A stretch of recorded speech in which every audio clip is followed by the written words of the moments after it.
Welcome,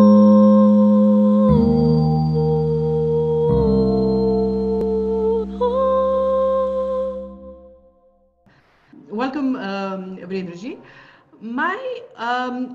You are an expert, a world-known expert of Kashmir Shaivism, and Professor Kak already referred to it. So, if you can focus a bit on Kashmir Shaivism, tell us what it really is. What is the school of thought that we know about? And how was it connected with rest of India? As in, what are the schools of thoughts that emerged from Kashmir Shaivism, making it, a sort of a continuous, if you would say, stream of education or stream of understanding our own selves. So over to you, Virendraji. Om Namah Shivaya. So, thanks to Indic Academy for this great opportunity, and thanks to Nandaji. Subhaji has given a lot of information about Kashmir's contribution and interaction with the rest of the world. Most of my friends would have read Shiv Puran. Lord Shiva says, whenever there is adharma, whenever people are in trouble, I take the human form just to relieve the sufferings of the world. Similarly, Lord Krishna says in Bhagavad Gita, popular, yada yada hi dharmasya. Now, let me give I have born and brought up in Kashmir, give a Urdu touch to this yada yada hi dharmasya. I will translate it into Urdu. Please remember the word tanazul.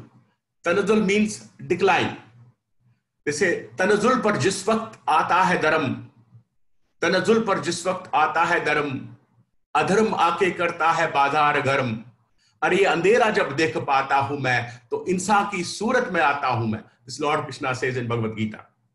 I will translate it also. My friends have not followed it fully. Now, how Kashmir Shaivism was either originated or reborn in Kal Yuga. They say, after this Satyuga Dwapar Tritiya, the great masters went in hiding of agamas. They went into hiding, and Lord Shiva wanted to enlighten the world.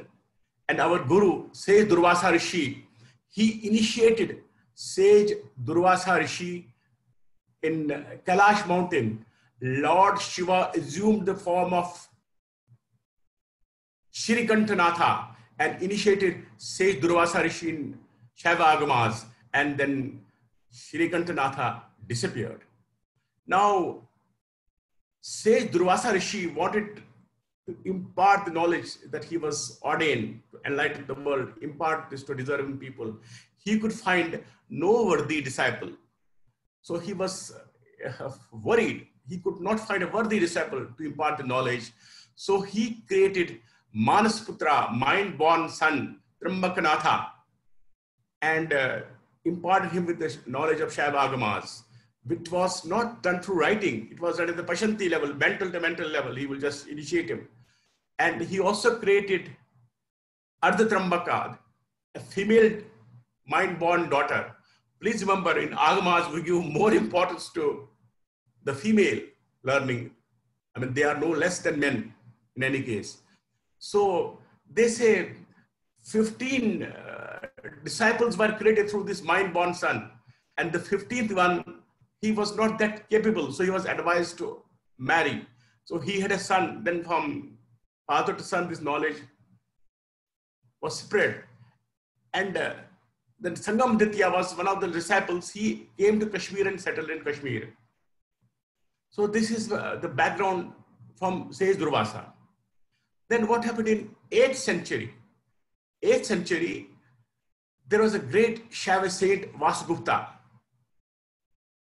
And they say he was one day not well, he was rather dishonored by one Nagabodhi.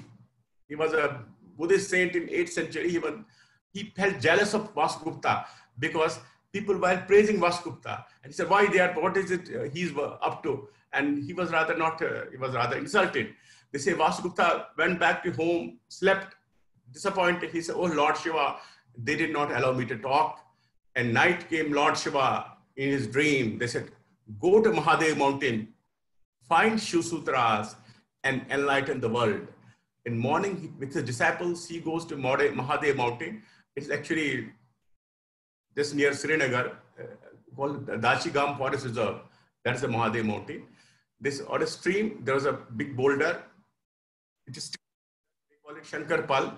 And by just touching it, it overturned and Shiv Sutras were revealed. What are the Shiv Sutras?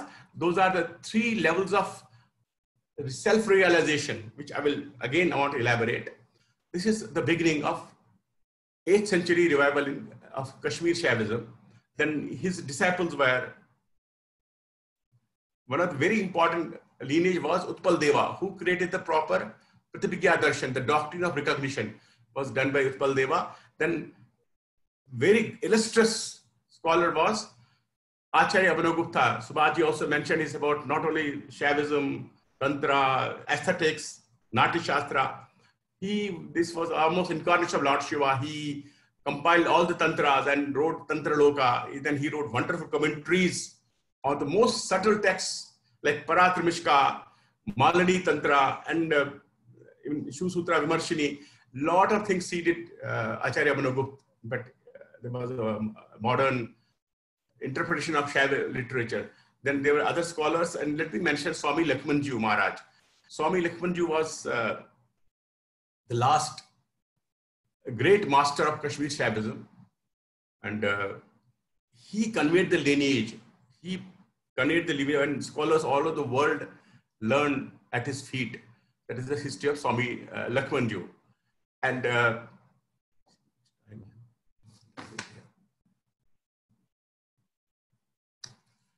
you know, friends, we just discussed, my people ask me, what is this Shaivism? What is Kashmir Shaivism? As Subhaji also mentioned about Tamil Nadu and Kashmir, you know, Shaiva Agama Tantras. Let me, my friends, I will tell you there are variety of Shaivisms. I will categorize 4 broad, it is very important to know, there are 4 broad category of Shaivism. 4 broad categories are, 2 are basically, one is from Tamil Nadu and second from Karnataka. The Tamil Nadu is a very, very old called Shaiva Siddhanta. Shaiva Siddhanta is spread to Tamil Nadu, Sri Lanka, Malaysia, Indonesia. You know, it's also very ancient, and you know, must have heard they are incorporating Shiva Puran. It's based on the 9 Mars, the saints, life of the saints. And you know, like, you know, Shikari, how the hunter, you know, the Bail Patra felt, he got enlightened, sadhana, penance. And in fact, whenever Dr. Karan Singh meets me, he always tells me, please, in North, people are not aware of Shaiva Siddhanta. You must tell people in North India about Shaiva Siddhanta also. Shaiva Siddhanta is very close to Kashmir Shaivism. In fact, has the same agamas, same 36 tattvas, which we discuss in Kashmir Shaivism. Same is in Shaiva Siddhanta also. Only thing is, differences, because Kashmir Shaivism is strictly Advait. We are just part of Lord Shiva, nothing below that. Absolutely divine Lord Shiva. But Shaiva Siddhanta is dualistic Tantra. It's based on dualist Tantra, means Pashu and Pati, a bonded soul, and the Lord Shiva is our master. This is about Shaiva Siddhanta. In fact, Shiv Subramaniam Swami, the great saint in Hawaii, he follows this Shaiva Siddhanta tradition. In fact, his guru was from Sri Lanka. I used to have some conversation with him whenever I was in America. Now he's no more. Second Shaivism is Veer Shaiva or Lingayat in Karnataka. It was, the founder was King Basva, Basveshwar. And it was basically a reformist movement, because people would always indulge in rituals, betray people also, and not have the essence of spirituality. So Basva was a reformist movement. He created what we call it Basveshwar, his darshan, called Basva 6 Vachanas, 6 basic principles. And also my interaction with great Lingayat scholars, they also have a close relation with Kashmir Shaivism. This Lingayat, they have call it Lingodhar Diksha, they go Shivaling, and it is also from Tantra Lok. It's an elaborate ritual of Lingodhar Diksha. So it also has a link with Kashmir Shaivism. Now coming back to two Shaivisms, Shaivism based on Vedanta is Shankaracharya, Advaita Shaivism of Shankaracharya, which are Bhashas, Tikas, everybody knows about it. And Shaivism based on Agamas, we call it revelation texts, also called Tantra, is Kashmir Shaivism. In fact, it's a big subject, a lot of discussion. You know, there are also, it is strictly monoistic. There is also dualistic Tantra like Netra Tantra, then what we call Lokakshi Tantra and Lokakshi Pashupat Tantra. You know, which is popular in Gujarat also. That's called Bhed Abhed Tantra. So these are all varieties. Essentially, Kashmir Shaivism is based on Agamas, strictly a Tantra. Now, some people also ask me, why Kashmir Shaivism? Why it's called Kashmir Shaivism? Why word Kashmir Shaivism? I want to give this basic knowledge. Because basically, you know, nowhere I find in any Granth it is written Kashmir Shaivism. It's a Trika Darshan, Pratibhigya Darshan. Basically, when Maharaja Pratap Singh, he invited Jagdish Chandra Chatterjee, a scholar from Bengal, that it was the order of Swami Ram was a great mystic and great scholar of Kashmir. He was Param Guru of Swami Lakshmanju. He told Pratap Singh that the problem we have, he said, sir, what help I can do, what seva I can do? He said, there are scriptures, sir, you know, that some leaves left lying with some scholar, something with some scholar. Why not you compile it? It's very, very important. So he did a great work. Jagdish Chandra Chatterjee, director of Maharaja's archives of Sanskrit texts, assisted by two great Pandits, Mukundram Shastri and Madhusudan Kohl. They compiled Tantra Loka, and all these granthas were compiled and printed. And because of, he called it Kashmir Shaivism. Now what has happened? Worldwide, because I was just wondering, you know, can we call it universal Shaivism? Worldwide is known as a Kashmir Shaivism only because mostly our foreign friends, they call it Siddhi Yoga, Kashmir Shaivism. It was propagated by Swami Mukranandaji. He did also great work in spreading Kashmir Shaivism because he adopted Kashmir Shaivism as a spiritual creed. So this is also the answer people are asking why it's called Kashmir Shaivism. Now, what is Kashmir Shaivism? As I said, it is based on Agamas.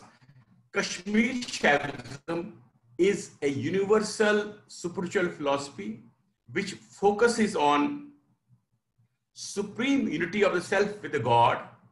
It accepts all the aspects of life and teaches the path of realization based on divine grace. So that is number one. It is a universal spiritual philosophy. It's beyond caste, creed, color. I mean, anybody can adopt it. And that's always we say the divine grace is all over the world. There are masters Lord Shiva has produced all over the world. I give the examples. It's a universal spiritual philosophy. Secondly, it emphasizes on the supreme unity of the self with the God. What is the supreme unity? Supreme unity, as you said, it is a strict Advaita. We're absolutely no less than the God. In fact, I was just explaining the great Iqbal, the Islamic poet of Iqbal. You know, he also spoke of Advaita. I mean, everybody who knows about this, खुदी को कर बुलंद इतना कि हर तकदीर से पहले खुदा बंदे से खुद पूछे बता तेरी रजा क्या है. Then when he goes in this, just pure Advait, nothing but pure Advait, and he goes in the mystic trance. He says, "Oh God, you and me are one only. You and me are one only." And now, you know, they say that on the day of judgment, God will ask you, what are your plus and minus points? How can you judge me? You're not different from me. Why should you judge me? He says, it's a beautiful thing. I have to stop you here, Virendraji. Thank you so much for giving us that broad thing. And I'm going to come back to you for question answer. Because I should cover that other topic also, you know, the Kashmir contribution with others. Yes, and we'll come back to that in question answers. Okay. Very good, very good. What you have done right now, you have given us a sense that Kashmir Shaivism, even though it originated in Kashmir, it was not something that stayed in Kashmir. It went around and it influenced scholars from everywhere, and that's an important point that needed to come. So what is happening in last 35-40 minutes on this in this conversation is actually very detrimental to a lot of my friends who are on the left hand of the political spectrum, because right now what both you gentlemen, wonderful gentlemen, are trying to say is that there was a time in Kashmir when they were not fighting rest of the mainland India, and they were actually contributing, and in a very scholarly way. So that's what you have sort of established in in last 40 minutes or so, and which we always knew. That the history of Kashmir does not begin in 1947. It goes really way far back, and it's not just a piece of land that we must save. It's also a piece of civilization that we must guard, because this is what we own. Ultimately, this is what we have.